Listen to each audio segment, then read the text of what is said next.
eagles are coming. The eagles are coming. That familiar cry from The Hobbit and The Lord of the Rings usually means good news, i.e. that the giant birds are coming to help the heroes in their fight against evil. But the giant eagle that arrives at the end of The Lord of the Rings, The Rings of Power's 3-part Season 2 premiere this week, feels like a more sinister omen.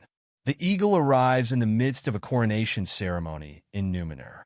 Following the death of the aged King Tar Palantir, Ken Blackburn, at the end of Season 1, the throne of the Island Kingdom needs filling.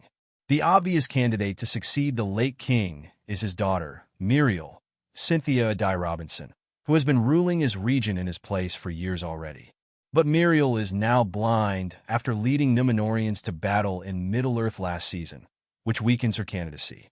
Going into the ceremony, she's hopeful that a great eagle will appear to show her favor, as happened with her father once upon a time. Against expectations, an eagle does appear, but the crowd, which has already turned against Muriel over her blindness and the loss of Numenorian lives in that battle, decides to interpret the eagle's presence as a sign of favor for Muriel's advisor, A.R. Farazan, Tristan Gravel.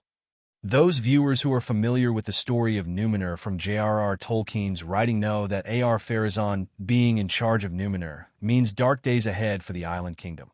But why is the eagle such a significant symbol for Numenor in the first place, such that one's appearance could change the destiny of the kingdom? Not much is explained about the eagles in Peter Jackson's Lord of the Rings films, which has led many viewers over the years to label them an archetypal example of a deus ex machina.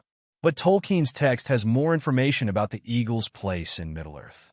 Middle-earth is watched over by spirits called the Vala, and the leader of that pantheon is Manwë. Manwë's domain is the sky. He dwells at the peak of Tanaketal, Tolkien's equivalent of Mount Olympus, and the great eagles are connected to him. His delight is in the winds and the clouds, and in all regions of the air, from the heights to the depths. Tolkien writes of Manwë in the Silmarillion. All swift birds strong of wing, he loves, and they come and go at his bidding. Because of this, eagles are interpreted as a sign of Manwë's approval.